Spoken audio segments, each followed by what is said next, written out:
Hello and welcome.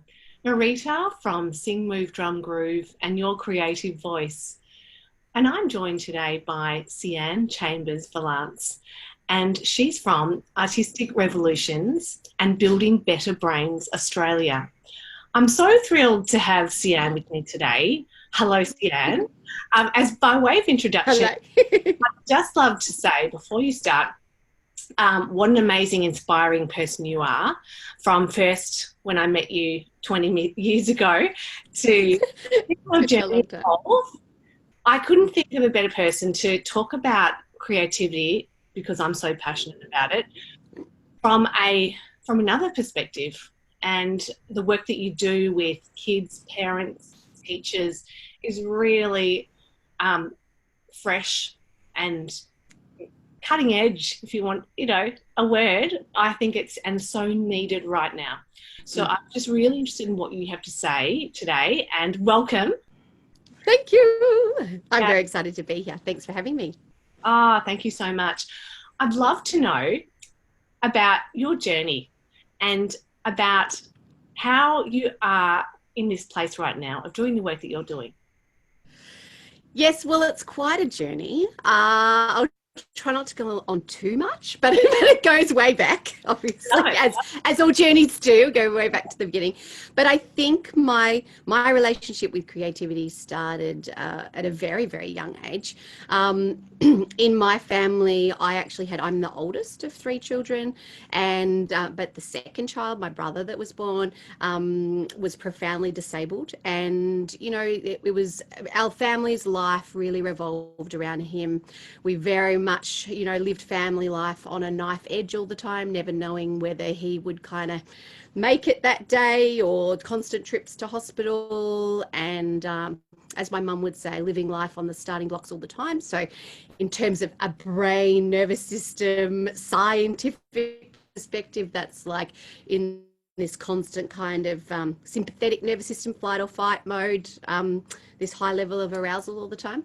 And so I think creativity for me became my therapy, became the way that I could get my needs met. Because obviously, when you have such profound needs, they dominate the entire family system, and your lives revolve around that.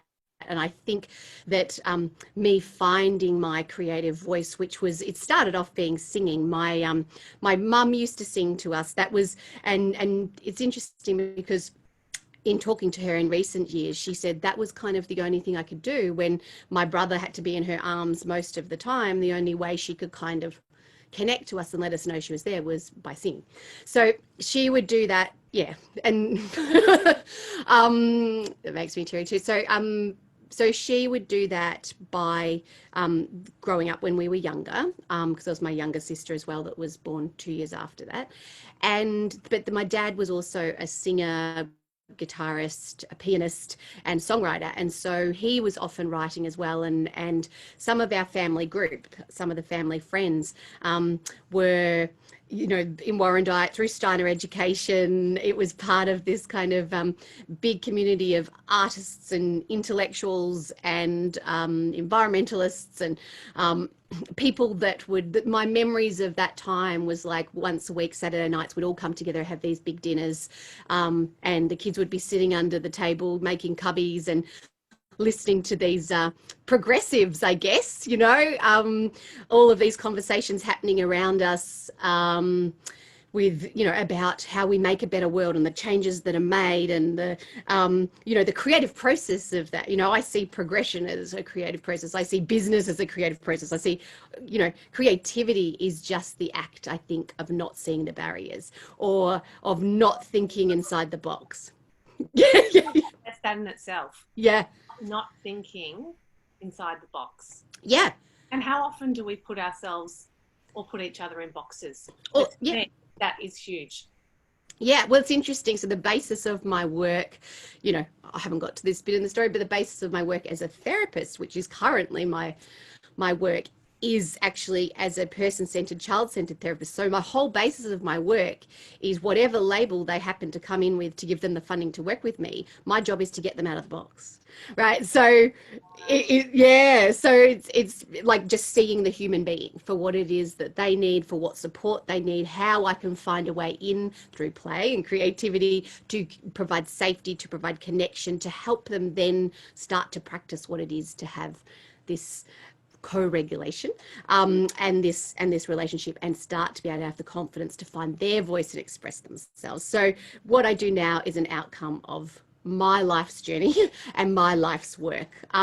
So I grew up, that was kind of the background of what I grew up in, you know, a lot of stress, a lot of challenges in our personal family, but I really felt like the music and the creativity of the community kind of held me, I guess. That then became what I pursued. At school, I was passionate about drama and music, and psychology. So they were kind of my three loves. And, you know, as I said, now I've brought it all together. And then at university, the first time around, went round and I went and studied performing arts. Obviously, I met you during that period of my life. So we've known each other for a long time. And I always thought you were this amazing, beautiful, shining light on stage every time I saw you sing. So it was gorgeous. And so I very much pursued that. I kind of had a bit of a crossroads moment then. I went into performing professionally for quite a lot of years, in musical theatre. I was performing in up on Hamilton Island at conventions and weddings and cocktail hours and, you know, all of those wonderful glamorous things, wearing my pearls and you know, lying over a piano. That's a great image. Let's just pause there. I'm loving that image, Sian. Thank you. In my velvet dress. I know, Oh, you know. Okay. How times have changed post children. Anyway, that was my past life. So yeah, performing then kind of became, I guess, a continuation of the way of me getting my needs met. And it's only, you know, you can reflect back on your life, and as you start to reflect on yourself and your own journey and your patterns and the way that you do things, the way you approach things and people and relationships and your thought processes, all of that is just, it's just patterns. It's just your blueprint that's come from your childhood. So as you start to unpack that, and I really started to recognize that my pursuit of being a performer for me personally was what my way of being seen, was my way of getting love and recognition in a way I couldn't particularly do in my family, because the needs were so dominant of one person in the family, and that made it difficult for me to then get my needs met. So music became my main way of connecting to my creativity, to my emotions. It became the way I processed things. When I was, how old was I? 23, my brother died. My brother passed away, and it's singing for me. The memory I have of getting through the trauma and the pain of that time and the grief and the loss was actually just singing with my dad. We would just sing and sing and sing and sing and sing together. And so again, it kind of was the only way for me where I felt safe to actually express my emotions, because there wasn't a lot of capacity for that in the rest of my family life. So it was my place to be able to pour everything out.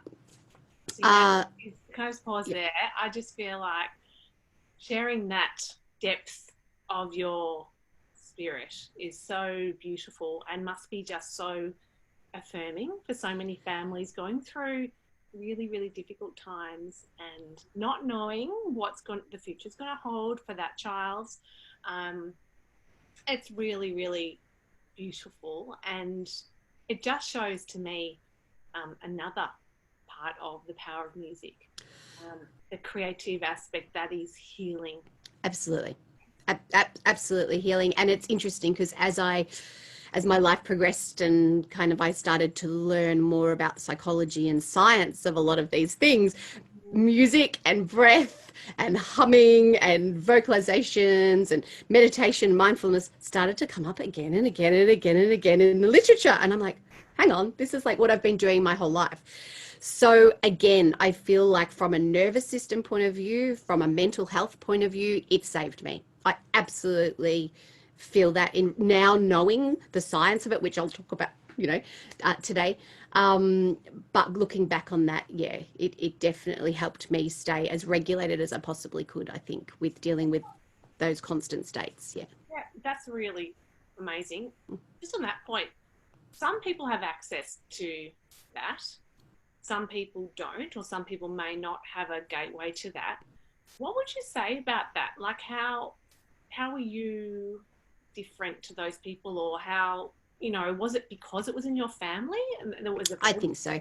I think that, I'm incredibly grateful for that. I think that because it was just part of family life and part of the rituals and the rhythms, that create family, that became part of my blueprint. So it became part of my natural way of feeling I could express myself and feeling confident. And I think, mum's got recordings of me singing at age 2, because that was just the world around me. And so, yes, it definitely came from that normalization of those things. It doesn't mean that you can't take this on at any time, right? If you didn't have that in your family, but you come to it later in life, you can absolutely use it as a healing tool and healing modality. It's going to give you the same benefits. It's just that I really feel without that, I don't really know where I'd be today, because it created my life and my career and my passions and my path and my own survival, I think, held me through all of that very much. So, yeah, so it's interesting. So I went and obviously studied that and then worked professionally in that area. And I had a turning moment. I remember these moments, like when you say, we talk about your journey, and these key moments stand out in my life as these really crossroad moments. And I was on stage performing, and I had the main role it was like Jessie of the Titanic at Williamstown in the theatre restaurant there, and I was playing the main role for a few years. And I delivered this like big monologue at the end, and this big dramatic monologue. And I had this moment while I was delivering it with 400, 500 sets of eyes on me. And I suddenly felt in me very clearly, I don't want this anymore. Yeah. And that's when things started to shift for me again. So I felt like it had brought me to that point of trying to get my needs met and trying to get that love and trying to get the being seen and trying to get all those things met through performing, which I did, successfully. But then I felt the imposition of that I actually didn't want that anymore. And yeah, so the next evolution became, I began to teach. So then I began to teach music and drama. I went and studied children's yoga and brought that in as well, but did it through play and creativity and music and fun and rhythm and songs and all that fun stuff. And yeah, and then kind of tied all of that together. So that became the next part of my career. And then again, I hit another crossroads where I went, wow, this is transforming people's lives. And I'm sure you see this every day, right? I am seeing these people just grow and find their wings, and it's through the relationship. It is through the relationship and then the creative tools that are provided that this person starts to transform and grow and change and find their voice, find their confidence, and how it changes them, in the world outside the music room as well, because I was teaching singing like you for years as well. So yeah, so that kind of became the next evolution until I decided to go back to uni again and study psychology. And then that took me, for me on that even deeper path again, where I went, well, if it's been so incredible for me and life transforming, and it's been so transforming for all these people in teaching that I've worked with, and I just see these transformations every day, then surely I can pull all this creativity and play and music and expression and relationship together in a therapeutic way. because surely our mental health, world needs more of that. I absolutely love that. That is Yeah. just such a great conclusion to come to. That also just acknowledging that it's okay to have a beautiful pathway, to have a windy pathway. I think that's, yeah, I'm very blessed for that windy pathway. I've always kind of made decisions based on what I have felt was the right thing at the time. And the more I've done it and seen how it's worked out, the more I've trusted that process. Yeah. It's a visceral feeling. It's like, I'm feeling pulled to do this. I can't logically explain to you how this is going to pull together. It just feels like what I need to learn right now.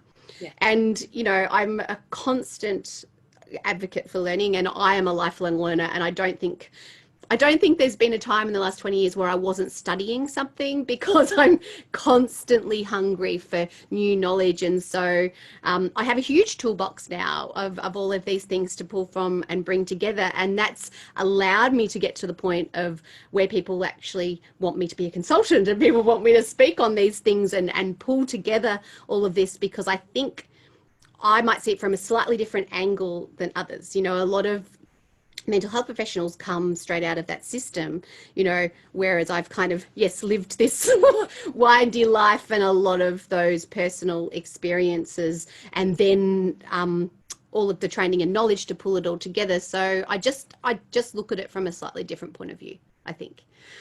What So, yeah. it's a very rich perspective, and I think that's what makes you you, Yeah. and your passion comes through with your offerings. Yeah. And so please share with me what your current amazing offering is. Well, before I do that quickly, so at age 40, it kind of clicked for me. Everything came like, I'd been following all these paths, and then suddenly I went, and I'd been looking at it for years, and then I finally went, I'm a play therapist. That's who I've always been. Right.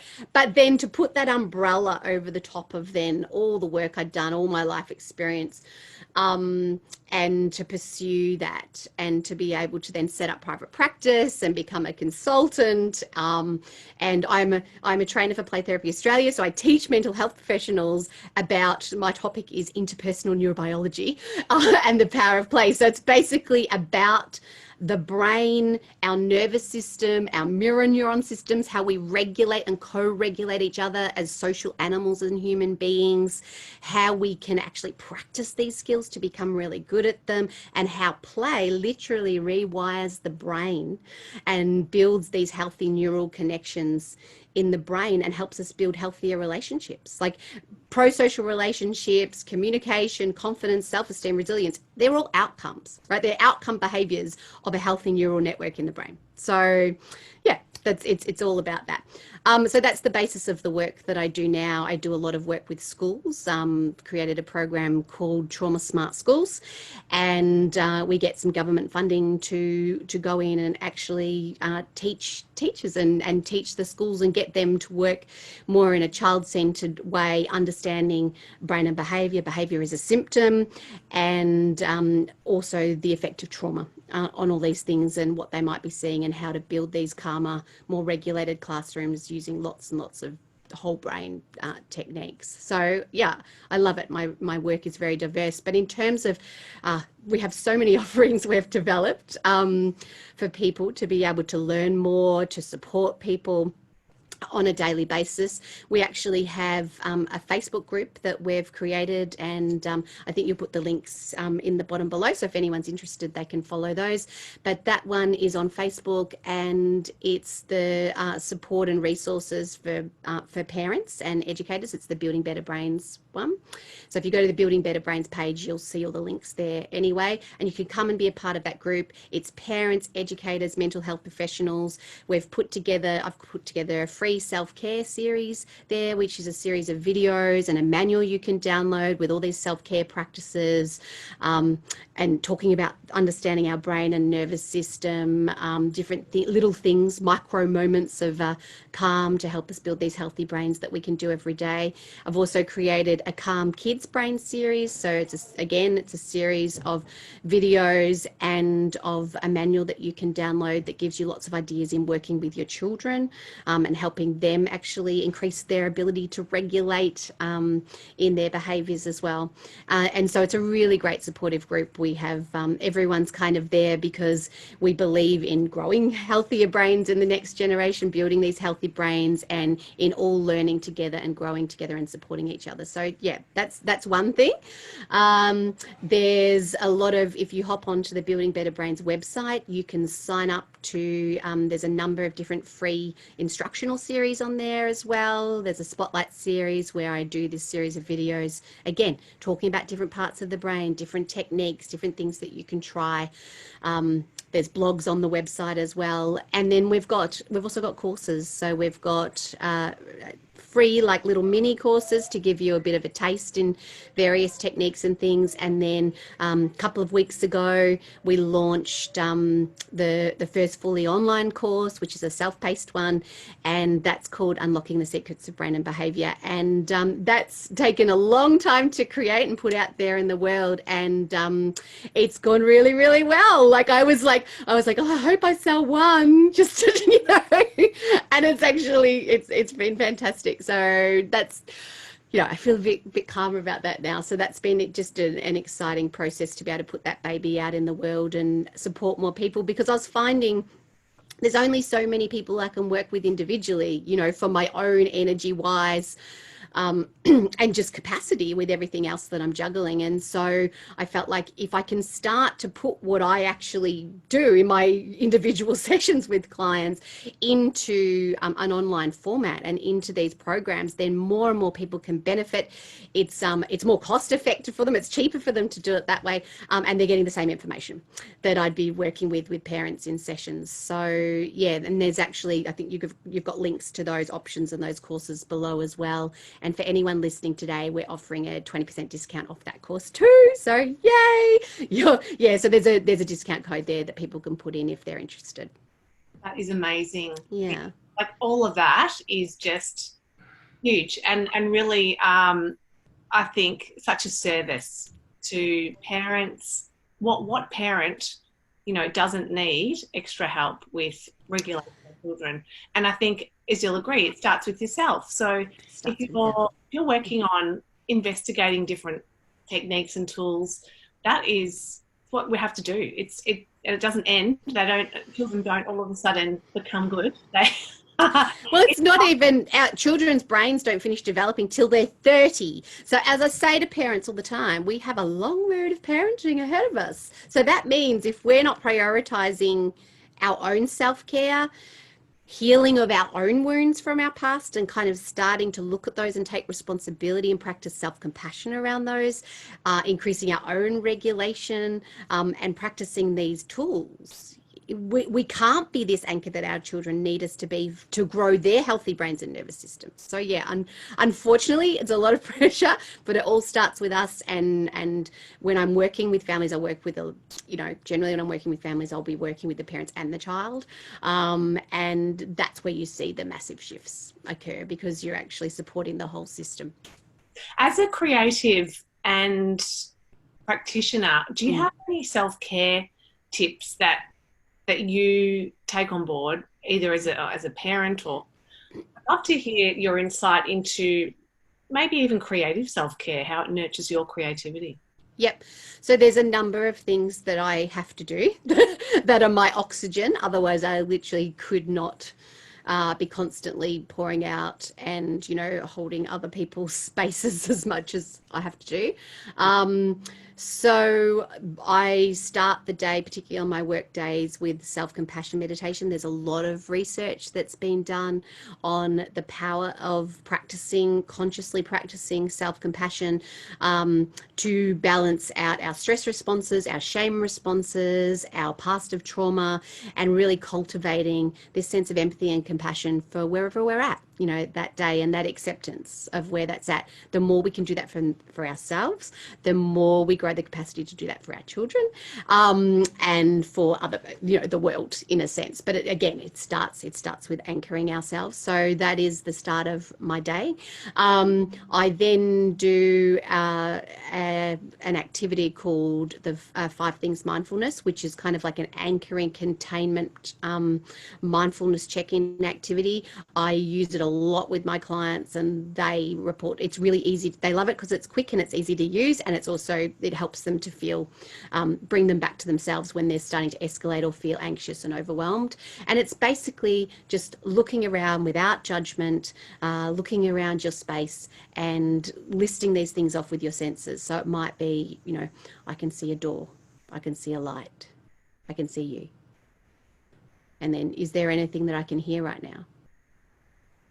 I can hear the humming of the computer. I can hear the birds outside. Whatever it is. Can I smell anything right now? What are the smells that come to me?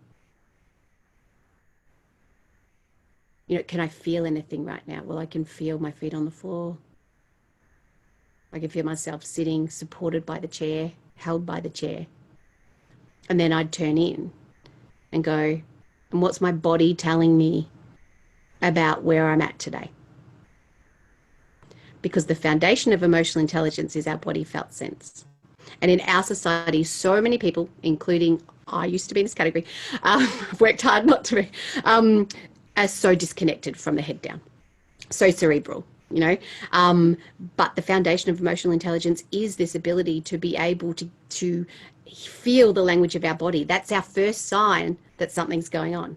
They are the signposts to tell us we are starting to get anxious before we behave, right? Before we explode, before we say things, before our tone of voice reveals what's going on. Our body tells us first. So the better we can get at recognizing that, putting our tools and resourcing in place when that happens, then we don't necessarily need to actually enact the behavior. Same thing goes for our children, right? It's about teaching these foundational things and teaching our children the tools to build their capacity in this way too. And in terms of creativity, there's so many ways that creativity can actually help to build what we call whole brain integration. So that's actually the neural network between left and right brain, right to left brain. The right's generally about visual images. It's more abstract. It's the limbic system, so it's more emotional. And the left is more about the language that we put to that. So the more that we can link the two together, the more that we can balance out, the activations in the sides of the brain. So again, if I'm having a hard day, I've had a difficult session, I might sand tray what I'm feeling, or I might draw what I'm feeling, and I draw the story or sand tray the story. I've got a little box with sand in it. I've got all my little miniatures. That for me works really well. And it's very right brain. It takes me out of trying to analyze it and just kind of shows me how it is. And every single time it's kind of like, yep, okay, that's what's going on. And it makes it very, very clear. And then, of course, music is part of that as well. Listening to music is such a resourcing tool. We know this. There's all of this research done on how this helps to regulate the nervous system, it gives us cues of safety, which the cues of safety from our environment actually dictate how regulated we are. Because it's hard to be in a regulated state if you're getting lots of threat cues from your environment. But if you're listening to music that actually helps to fill you and resource you, it's putting you into that regulated, connected state with yourself and with other people.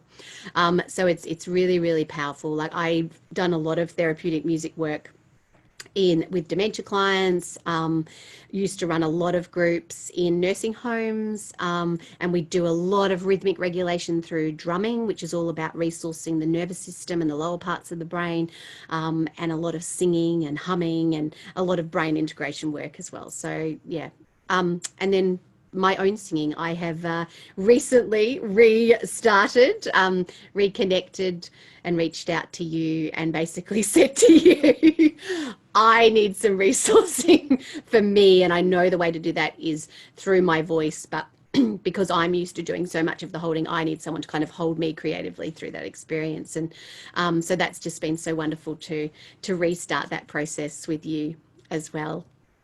How beautiful. Yeah. That is fantastic. And what I take from that is such a amazing blend of, you know, brain information and how that relates to the body, how that really helps us in our daily life with our creative work, with whatever work we're doing. And it's so rich. It's so rich, Deanne. It's so complete. I feel really a sense of like you really have this such a beautiful, broad, comfortable knowledge of how that's going to work for you personally. You've done all the personal work. Yeah. How to help others. Yeah. Yeah, thank you. Yeah, I am very, very passionate about that. And I think it's been my creativity and my life of exploring and playfulness that has allowed me to work like that, I think. And to, like I said in the beginning, to work beyond the barriers. And you know what? I think the other thing that's helped me do that is obviously having a profoundly handicapped sibling has been that we were programmed from very young to always look beyond the disability. You know, well, what's actually behind this, and who is this person, and who's this brain ticking behind this, and what are they really showing us? And so again, from a very young age, I was being trained to do that, and that's what I do as the basis of my work. So what I feel very blessed to do is I very much feel like I am living who I am. I'm living the totality of who I am, of my life experience and my training and my passion for being a brain geek, but also a passionate advocate for play and creativity in building healthier brains. And on that note, just so people know, and I talk about this in all my trainings, you know, because I feel like we need to understand how important this is for our society to reclaim its right to play and to create as central to our experience as human beings, as social animals. You know, we have done this from an evolutionary point of view in our tribes since time began. And again, it's only in more recent times with capitalism that we have started to lose the value of expression and creativity and play. It has become about you've been reduced to work and the dollar value on your work, rather than the expression of who you are as a human being, expressing yourself in terms of your human experience. And Dan Siegel, who I recommend a lot, so if people want to learn a little bit more about some of these concepts we're talking about, he writes a lot of fantastic books, and he writes about the definition of a healthy brain. And he says that it's a brain that has a lot of interconnected neural connections. So that's from a physical point of view, just the structure of the brain. So the left to right, right to left, but up, down, front, back, where we're able to pull all of our experiences together and make sense of them. So we're able to develop something called mindsight, where we can see this bigger picture of things. We can see the comings and goings. We can see our own patterns for what they are. We can't always stop the freight train that is our patterns, right? We have a life that we carry with us, but we can keep working towards that forever as a daily practice. And so, but what he talks about are these 9 domains of what a healthy brain looks like. Now, the ones that stand out for me are creativity is one of those. Emotional intelligence, empathy, right? Self-reflection ability, right? So all of these things, showing mindsight, like this third personing of things, all of these things require us to radically change the way we parent and the way we teach our children in the systems. Because in order to grow emotionally intelligent people, you can't keep parenting and teaching from old school ways, from punitive approaches, because that is not going to develop these healthy brains that we actually need. And on top of that, the World Economic Forum, guess what? In their Future of Jobs report, guess what the main characteristics they're saying that we will need to develop in this generation of children for the future of jobs? Emotional intelligence, creativity, problem solving, complex thought, collaboration, which requires emotional intelligence. All right, so creativity is up there as one of the number one skills of a healthy brain and the number one skills in our future of jobs. So even if you look at it from a capitalist perspective, right, it's absolutely necessary that we explicitly start to teach and advocate for the need to develop these skills as the foundation of a healthy society. Yeah. Like, you've said it all in that. That really, for me, sums up the importance of what we do, why we do it. Yeah. Sometimes it's people may not understand because they haven't had that background. Yes. Or they may not have invested in themselves, or their family may not have prioritized that. But people do know how wonderful it is and do know that it changes you at the most basic level. Yes. But you're adding such a depth to that and giving us breadth of the skills that we might need to bring in. And they're not soft skills. I hate that term. They're not soft. So do I. I've rebranded it, Marita. I've rebranded soft skills as super skills because they are the super skills of the future. Amazing. You are amazing. And what just came to mind too of what a beautiful, legacy of your brother's life and a gift that you've given. A lot of people would be stuck in a place of grief, of that maybe, not being able to be heard, not being able to be seen, maybe not even getting over the fact that there's been a death in the family. So many things, Sian, you've been able to, in your own life, really make work for you and become an amazing beacon of light and hope for other people to come through such difficult circumstances. Yeah, thank you. I also think that that's partly because mum and dad were also very much progressives and world changers. I mean, dad passed away as well. So, I mean, we lost a lot of people in our life at quite a young age. And so, but dad passed away as well, but he got an Order of Australia for his work in the world. So he actually created Sustainable Schools Victoria. He helped set up series in the city. So he was the same. He had these future visions. I have a future vision in a different field, and worked tirelessly to achieve that. But he had that future vision. And it takes a creative to have the vision. If you are not a creative, you cannot visualize a world that doesn't exist yet. Wow. Right? It takes a creative brain to create something that you don't see reflected around you. And to commit to that and go, here's all the science. Here, like literally, here's everything that we're being told about, and I see my job as to be this bridge because the science is really clear. We have, 4 decades pretty much now on brain and behavior science. There's been massive amounts of trauma research done on the ACEs study that you guys can have a look at, which is the biggest trauma study of its kind ever done, that tells us how this affects our brain and behavior, right? And then we've got our systems that so much of the time operate off these old models that do not talk to this at all and are not compatible with this. And so kind of I see my role as being this bridge between the two and this voice between the two to go, hey guys, so let's look at this. Let's base what we're doing on some solid science and some solid evidence about how the brain actually works. And wow, we can start to transform behaviors, then we start to transform families, then we start to transform communities, then we transform societies, and we build a more emotionally intelligent generation. Thank you so much. Yeah. I feel like you really helped me understand and even me thinking about my morning. I've even gotten into that moment of I'm going to have compassion for myself. I'm going to have more love for myself, more maybe pay more attention to my morning routine so that I'm always able to respond in the moment to as a parent, as a friend, whatever I need to do. So because of that beautiful insight about self-care and the brain, it's really amazing, Sian.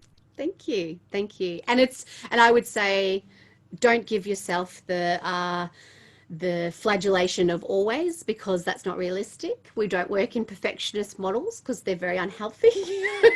I'm talking about as a perfectionist that I'm trying to dismantle in myself.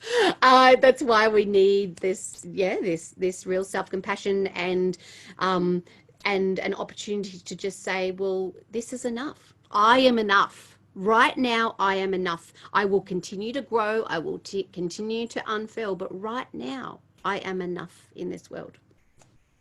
Thank you so much for that beautiful Mm. affirmation. We can all take that, and that means so many things for so many different people. But just to know you're enough is magical because we are.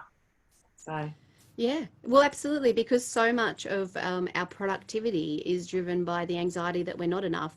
But if you unpack our systems are designed to tell us that we're not enough. I mean, the whole basis of marketing is to, if you've ever looked at marketing, is to find your pain point, right? Find your pain points, right? So it's about telling you you're not enough, and then giving you a material solution to fix that not enough. Right. So our money making systems are based on us feeling not enough. So it's up to us to be the gatekeepers of our sense of value, right? To start actually setting these boundaries and going, I am the only one that gets to define my value, and I'm the only one that gets to define if I am enough or not. thank you so much. Yeah. I'm really so thankful that you had the time to share with me today and everyone listening. And Thank you. yeah, I look forward to connecting with your work more and learning more about the brain and how we can enter into an amazing, creative, playful life more and more deeply. So thank you so much for your time. And, Thank you. and yes, and I hope that your work continues to be amazingly fruitful. Thanks so much. Thanks for having me, and thanks for listening, everyone.